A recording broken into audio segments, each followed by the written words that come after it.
Celui qui a reçu la sémence parmi les épines, c'est celui qui entend la parole, mais en qui les soucis du siècle et la séduction des richesses et toute cette parole et la rend infructueuse. Celui qui a reçu la sémence dans la bonne terre, c'est celui qui entend la parole et la comprend. Il porte du fruit et un grain en donne 100, un autre 60, un autre 30. Amen.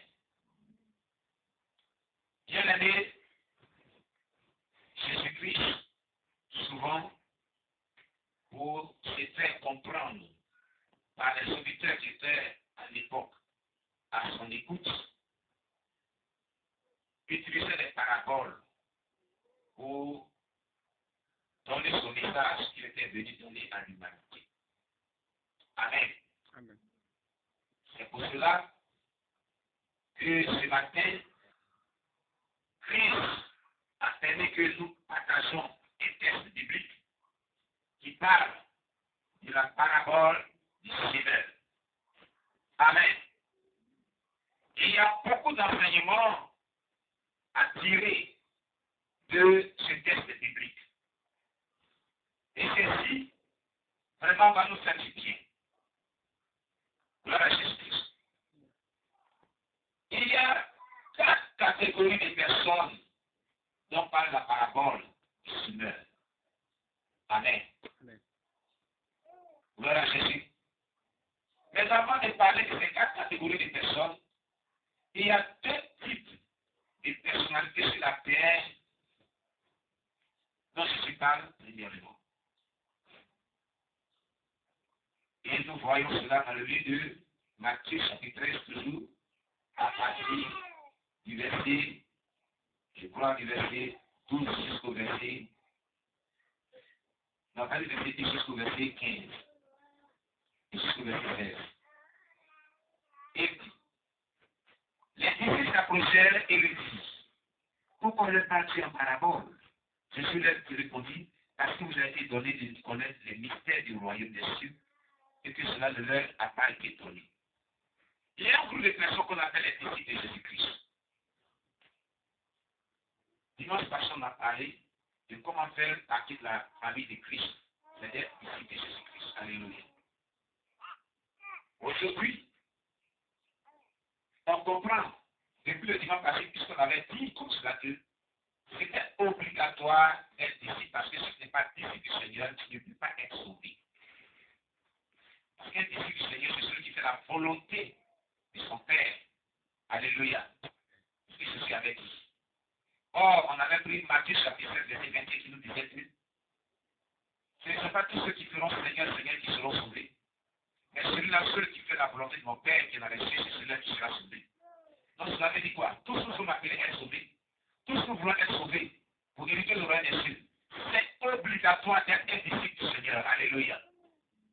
Ce qu'il revient à dire par rapport à ce texte biblique, que les disciples de Jésus-Christ, il leur a été donné de comprendre, de connaître et de comprendre les mystères du royaume. Mais il y a des personnes qui ne sont pas les disciples du Seigneur qui étaient là pendant que Jésus parlait, qui ne pouvaient pas comprendre le mystère du royaume du Seigneur, parce que cela ne leur a pas été donné. Alléluia. Pourquoi? Quand on examine ce texte biblique, nous voyons que Jésus a dit à ses disciples, il ne leur a pas été donné de connaître, de comprendre le mystère du royaume des cieux, parce que dans le verset 15, il dit, ce peuple est devenu insensible, car ils ont endurci leurs oreilles et ils ont fermé leurs yeux à la parole de Dieu. De peur qu'ils n'entendent de leurs oreilles, qu'ils comprennent de leur cœur et qu'ils ne se convertissent afin qu'ils se guérissent. Amen. Donc, en quelque chose, il y a un groupe de chrétiens, il y a un groupe de personnes qui viennent dans l'église, qui endurcissent leur cœur.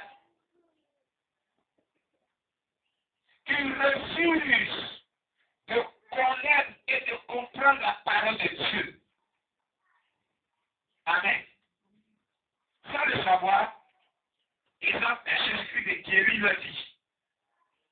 La guérison dont je suis pas ici. Comment bien lire? Je voudrais que quelqu'un lise ce texte biblique. Alléluia. Lisez, à partir du verset 14 jusqu'au verset 15. Quelqu'un dit oui, cela à haute voix. Le verset 14 au 15 à haute voix. Une personne lit à haute voix. Oui. C'est une bonne lecture à haute voix. Pour que s'accomplisse cette prophétie d'Isaïe. Vous aurez beau entendre, vous ne comprendrez pas. Vous aurez beau regarder, vous ne verrez pas. En effet, le cœur de ces peuples est comme fou. Ils ont bouché les oreilles et ils ont fermé les yeux. De fait que les yeux ne voient, que les oreilles n'entendent, que les cœurs ne comprennent, qu'ils ne se connaissent plus et que je n'y ai plus. Même j'ai un problème. Mais ils refusent que Jésus résout le problème. Parce que je lui dis, de fait que je les guéris. Ils refusent. Ils ont peur que Jésus ne les guérisse. Regarde la gravité de cela. Ils préfèrent ne pas être guéris par Jésus-Christ.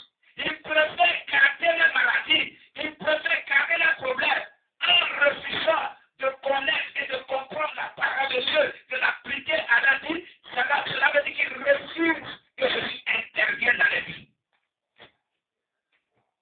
Il y a des gens des chrétiens aujourd'hui. Amen. Si tu es la parole de Dieu, que tu refuses la parole de Dieu qu'on te prêche, tu refuses de comprendre ce qu'on te dit, tu refuses de connaître la parole de Dieu, tu es en train de refuser toi-même ce que tu vas te faire du bien. Tu dis à Jésus comme cela, n'interviens pas dans ma vie.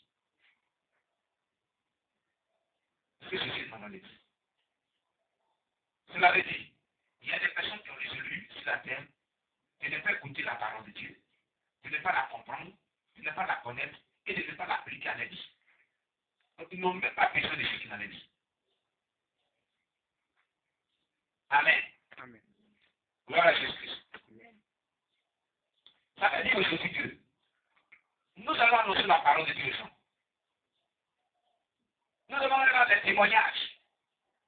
Ils vont écouter les témoignages des morts ressuscités, mais ils vont refuser d'appliquer cela à la vie. Ils vont écouter les prédicateurs, ils vont écouter les évangélistes, ils vont écouter les prophètes, ils vont écouter les apôtres, ils vont écouter les messagers de Dieu, ils vont aller prêcher la parole de Dieu, l'évangile du royaume, l'évangile du salut, mais ils le refuseront tous. Parce qu'ils ont résolu dans leur cœur de ne pas accepter Jésus-Christ la parole. Il y a des gens qui sont comme cela. Amen. Mais le faisant, sans le savoir, ils sont en train de stopper la main de Dieu dans la vie. Ils sont en train de dire à Dieu de ne pas agir à leur faveur, de ne pas les guérir. Donc Jésus dit afin qu'ils les guérissent. Guérison dont Jésus parle ici, c'est la résolution de tout problème les concernant. C'est ce que ça veut dire.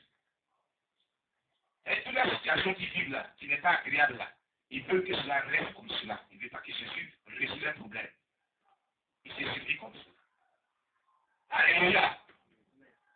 C'est pas bon. Ne sois pas de la catégorie de ces gens de personnes. Amen. Mais, il y a quelque chose qui me plaît dans ce texte biblique. Quelqu'un nous le verset 16. Le verset 16. Le verset 16. Alors, tu vois.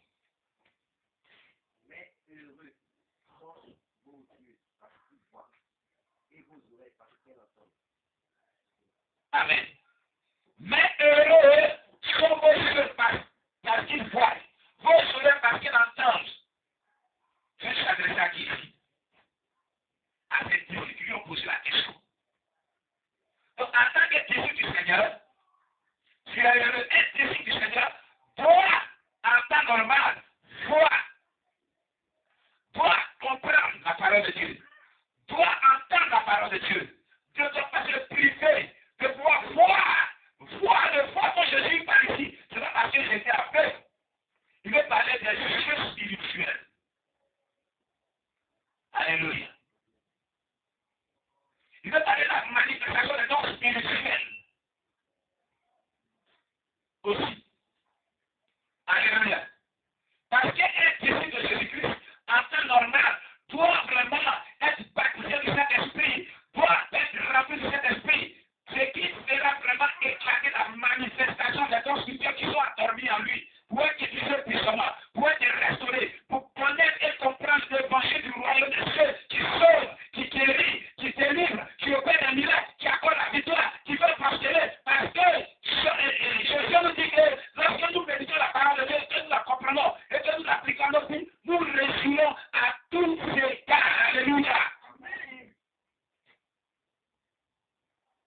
tu es disciple du Seigneur, en temps normal, tu as pas à cette grâce de pouvoir connaître, comprendre la parole de Dieu, l'appliquer à ta vie.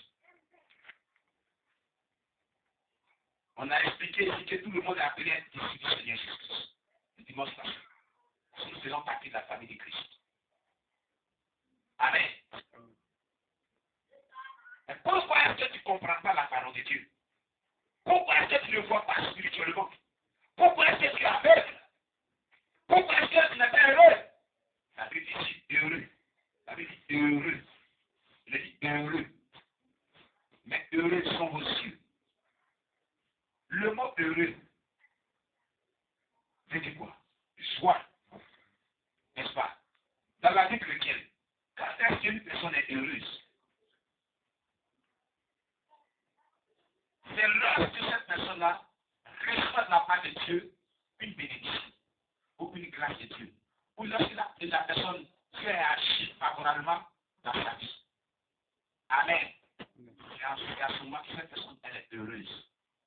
Ce qui revient à dire que toutefois que tu comprends, tu connais la parole de Dieu, tu l'appliques à ta vie, elle procure la joie, donc qui est la bénédiction dans ta vie. À moins que tu l'appliques à ta vie. Amen. Amen. Amen.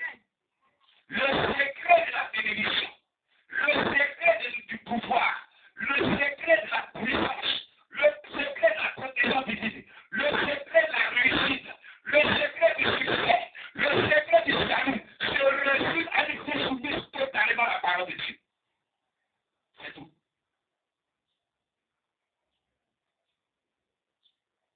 Tu veux réussir. Il faudrait que ta vie soit conformée à la parole de Dieu. Parce qu'en faisant ce que Dieu te demande, tu réjouis son cœur. Et quand son cœur est réjoui, il t'accorde des grâces. Comment réjouir le cœur de Dieu? En étant soumis à sa parole. Quand tu es content, qu'est-ce qu'il va faire de toi? Il va te rendre béni. Il va pourvoir tes besoins. Lorsque tu as crié à lui, il interviendra favorablement pour toi. Il ne te laissera pas dans la souffrance. Amen. J'ai dit alléluia. Amen.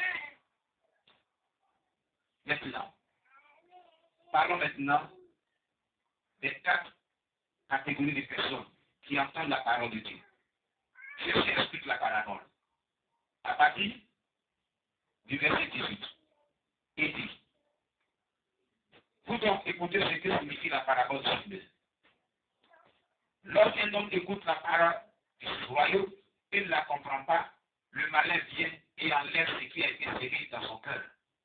Cet homme est celui qui a reçu la sémence le long du chemin. Ton incompréhension de la parole de Dieu enlève la sémence de Dieu dans ta vie. Il y a beaucoup de les dimanches, quand on partage les méditations, tout souvent, je demande qui a compris, qui n'a pas compris. Est-ce que tu as compris? On dit tout cela. Hein? Mais après qu'on demande quelque chose après, est-ce que tu avais compris dimanche? Le pasteur même l'avait dit. Le malin venait en division. Tu as oublié. Mais si c'était Marima là, tu ne vas pas oublier. Tu ne vas pas oublier cette télé-novelas, toutes les fréquentations télé-novelas là. Tu ne vas pas oublier. Alléluia. Pourquoi ce qui est précieux, tu oublies? Voilà Jésus-Christ. C'est la parole de Dieu qui guérit. C'est la parole de Dieu qui libère. C'est un discours. Elle est incontournable. Regardez, moi, j'ai une certaine compréhension de la parole de Dieu qui est un peu bizarre. Quand on prend un peu Jean chapitre 1, verset 1 à 4, il dit, au commencement était la parole. parole était avec Dieu. La parole était Dieu. Elle était au commencement avec Dieu. Et on a vu ce qui me plaît tout dans ce texte biblique.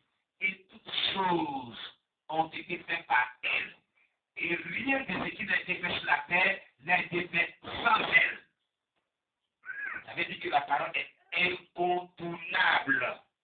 Ça veut dire que l'homme lui-même provient de la parole. Pourquoi l'homme veut se dissocier alors de la parole?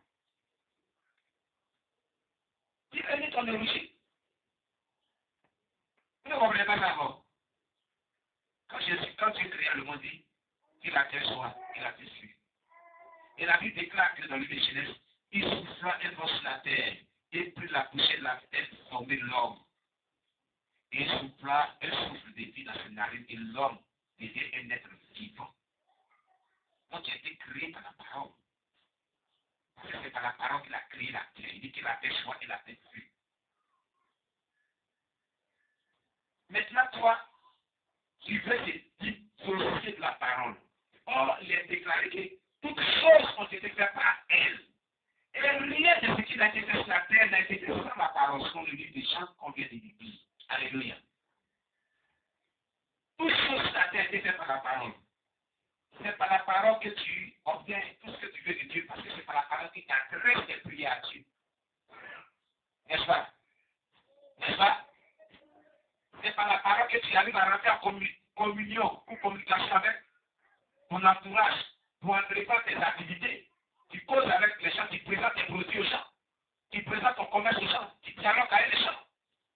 Pourquoi tu veux te dissocier de la parole de Dieu? Tu ne veux pas être soumis à la parole de Dieu. C'est elle qui fait que tu vis. C'est elle qui fait que tu existes. C'est elle qui fera que tu seras. Et oui, si tu es soumis à elle, cette parole, qui est oui, qui est Dieu. C'est tout. Amen. Amen.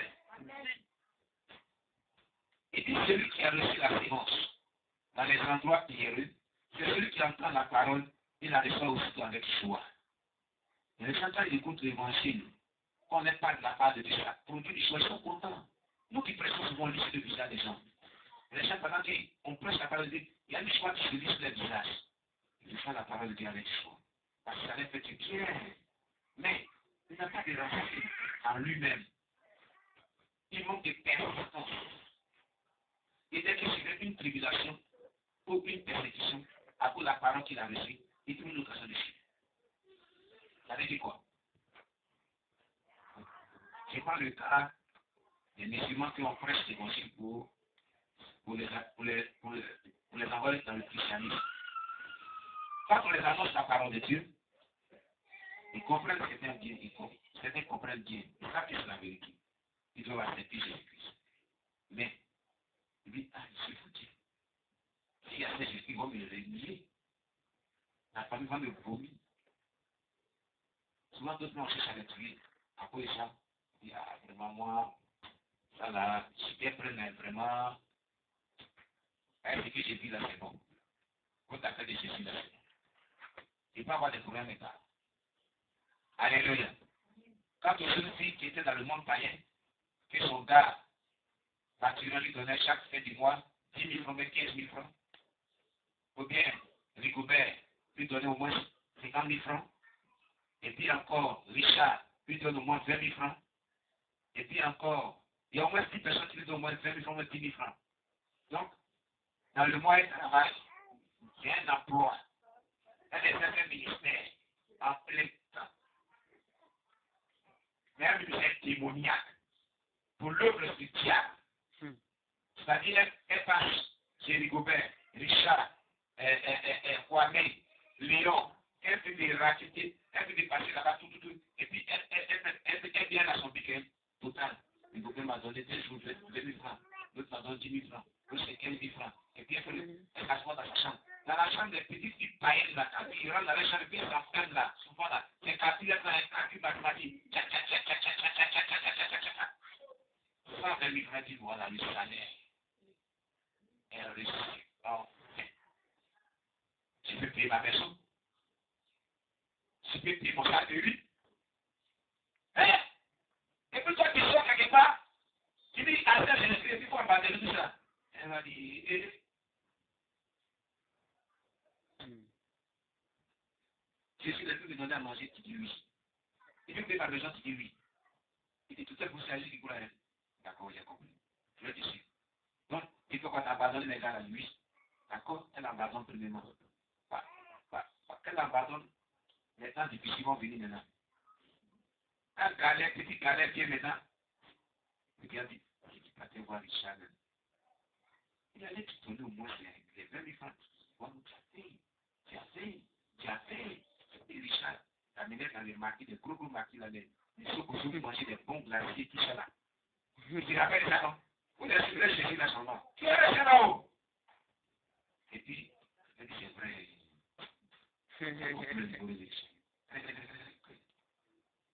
Allô, Richard, tu t'es bien réveillé aujourd'hui, oh? Tu as passé à moi, tu n'as pas dit que tu es chrétien, tu le construis avec moi.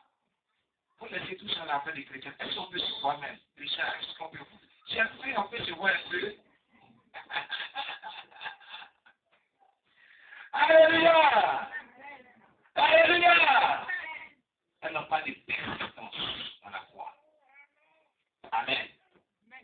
Et puis, la parole ne produit pas son idée. Alléluia. Celui qui a reçu la sémence parmi des épines, c'est celui qui entend la parole, mais en qui les soucis du siècle et la séduction des richesses et toute cette parole, il la rend infructueuse. Il dit infructueuse. Oh, Jésus-Christ. Le mot infructueuse me plaît beaucoup dans ce texte biblique. Il y a des personnes, quand ils sont bénis, ils reçoivent l'évangile de Jésus-Christ. Cette parole-là, vraiment, il y en a infructueuse. Parce qu'elle ne trouve pas de racines en eux-mêmes.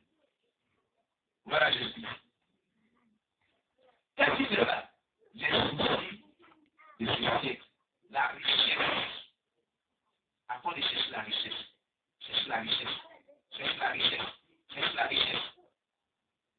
Il y a des personnes qui ne pas parce qu'ils me semblent manquer qui étaient malades.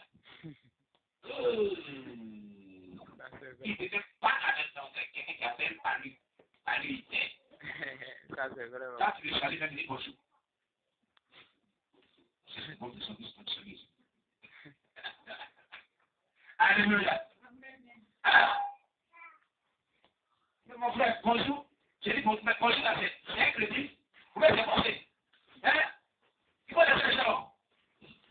C'est bon de ce que de l'exposé d'expliquer. C'est bonjour aussi.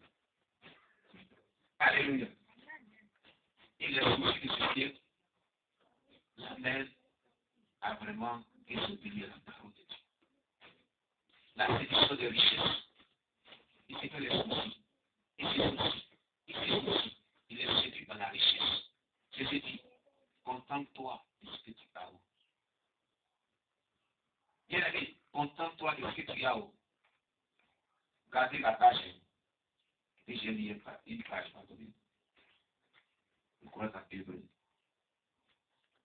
Alléluia. Hébreu, chapitre 13, verset 13. Je vais dire quelque chose pour vous. C'est très important. Amen.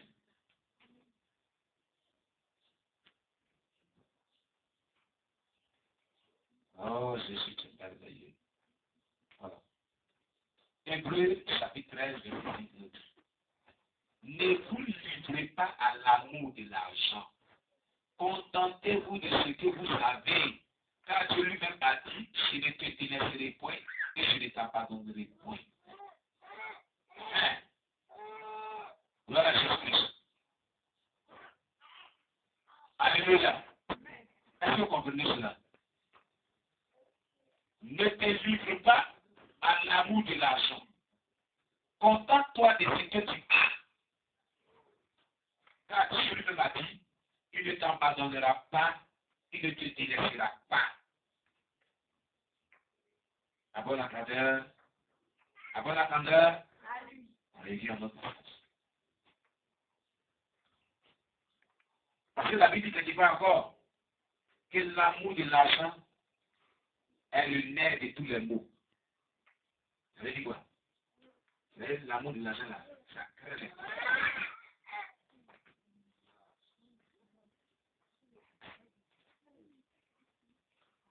Gloire à Jésus-Christ. Il est important que les personnes vraiment ne se soucient pas. La Bible dit, ne vous inquiétez de lui, c'est ce que Jésus a dit. Car à chaque chose qui vous appelle, ne vous inquiétez pas de quoi, ne dis pas à toi de quoi allons-nous revêtir le lendemain. Car allons-nous manger le demain. Et de chaque chose qui vous appelle. Puisque ces choses-là, ce sont les païens qui les recherchent. Jésus habite quelque part. Amen. Mais avant que tu ne demandes une chose à ton Père qui est dans les cieux, il sait qu'il en a besoin. C'est écrit dans la Bible. Il dit ici que celui qui a reçu la semence parmi les épis, c'est celui qui attend la parole, mais en qui les soucis c'est qu'il a besoin des richesses et toute cette parole, il la rend infructueuse. C'est-à-dire la parole de Dieu, on reçoit la un but dans nos vies. C'est que cette parole-là, c'est fructifier. Fructifier, ça veut dire quoi? Fructifier, ça veut dire quoi? Fructifier, bon, ça vient du mot fruit. Ah, moi, je sais qu'il y a tant. Oui. Multiplier. Ouais, apporter quelque chose. Fructifier, veut dire multiplier, devenir beaucoup. Alléluia. Donc la parole de Dieu que tu reçois chaque jour, que tu écoutes chaque jour, l'évangile que tu comprends chaque jour, doit se multiplier dans ta vie. Doit devenir beaucoup dans ta vie. Qu'est-ce que cela signifie? Cela parle, cela est symbolique à la bénédiction. Cela est symbolique à la prospérité. Cela est symbolique à l'élévation. Alléluia. Alléluia. Et c'est ce que il a conclu en disant dans la quatrième personne qui a reçu la parole dans la bonne terre, la fin, on va dire. Il dit, celui qui a reçu la semence dans la bonne terre, c'est celui qui entend la parole et la comprend. En temps normal, quand tu entends la parole et tu la comprends, tu l'appliques. C'est ça qu'on va ici appliquer. Il entend et comprend.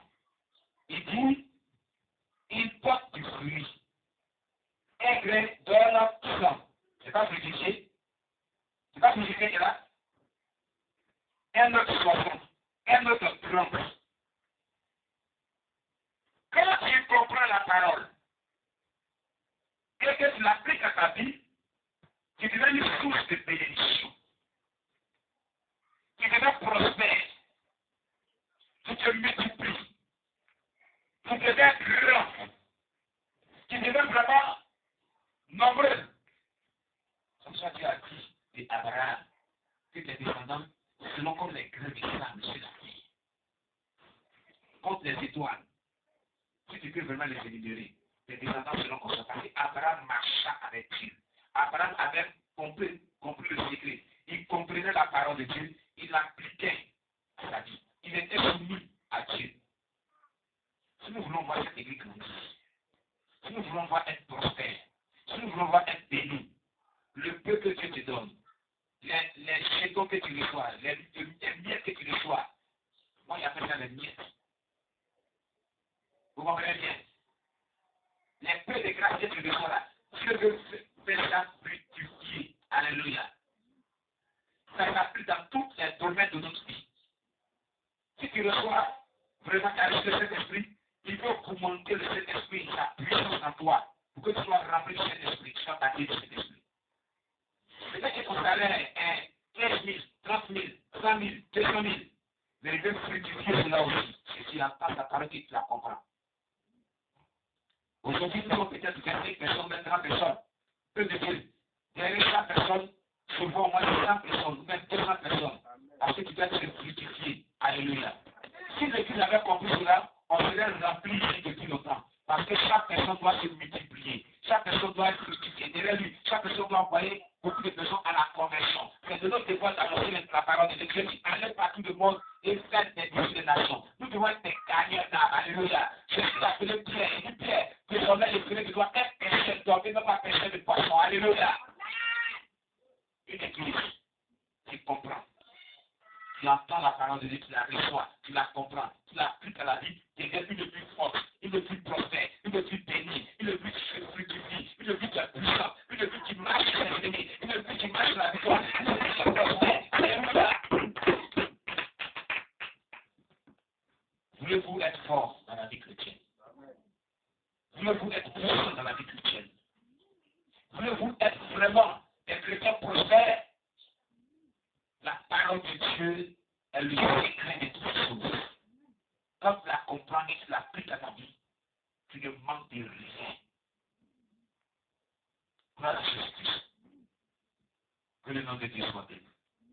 On acclame le Seigneur Jésus. Ta parole, elle va changer toute ma vie. Ta parole qui est venue pour nous passer.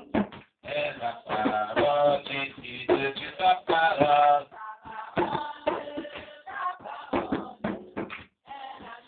On est bien debout. Ta parole qui est venue pour nous transformer. Et la parole qui dit de Dieu, ta parole. Ta parole, elle a changé toute ma vie. Ta parole qui est venue pour nous transformer. Et la parole qui dit de Dieu, ta parole. Ta parole, elle a changé toute ma vie. Ta parole qui est venue pour nous transformer. Et la parole qui dit de Dieu, ta parole. Ta parole, elle a changé toute ma vie. Ta parole qui est venue pour nous transformer. Et la parole qui dit de Dieu, ta parole. Ta parole, elle a changé toute ma vie. Ta parole qui est venue pour nous transformer. Et la parole qui dit de Dieu. Tu vas prier le Seigneur. Tu vas dire à Dieu de t'aider à entendre, à connaître et comprendre. Pour pratiquer la parole de Dieu afin que ta vie soit bénie, ta vie soit restée, ta vie soit forte. Prions le Seigneur notre Dieu. Prie le Seigneur Jésus-Christ. Merci Jésus-Christ pour ta parole. Aide-moi à appliquer ta parole à ma vie. Aide-nous à appliquer ta parole à notre vie, afin que nous puissions prospérer, afin que nous puissions être forts, afin que nous puissions maintenant protéger, pour que nous puissions rentrer dans notre destinée prophétique, mon Dieu, mon roi. Jésus glorifie ton nom, mon Dieu, mon roi. Jésus manifeste ta puissance. Jésus éteint mon Dieu. Oh Père éternel Dieu, glorifie ton nom, Jésus. Glorifie ton nom, Jésus. Glorifie ton nom, Jésus. Glorifie ton nom, Jésus. Là, tu es grand et tu roi. Merci, Jésus-Christ. Merci, Jésus-Christ. Merci, Jésus-Christ. Gloire à toi, la vie de Dieu. Gloire à toi, la vie de Dieu. Gloire à toi, la vie de Dieu. Donne-nous d'avoir un cœur soumis, un cœur qui se soumet à ta parole, un cœur qui obéit à ta parole, un cœur qui marche dans ta parole, un cœur qui marche dans ta parole, pour hériter le royaume de Jésus. Interdire notre Dieu, notre corps. Dans le nom puissant de Jésus-Christ. Notre Dieu se confie sur Dieu. Ils ont compris ta parole. Et chaque personne à partir de maintenant a vivre selon ta parole. Pour que chaque personne puisse vraiment bénéficier des grâces ici, de vivre soumis à ta parole. Au nom de Jésus-Christ de Nazareth. Et que l'ennemi ne vienne pas pour que chaque fois qu'il va comprendre ta parole, ce qu'ils ont entendu. Que cela soit conservé dans une bonne terre pour que cela puisse se fructifier. Au nom de Jésus-Christ de prier. Ah. On acclame le Seigneur Jésus. Alléluia. Que le nom de Dieu soit béni. Gloire à Jésus-Christ. Bien-aimés, nous allons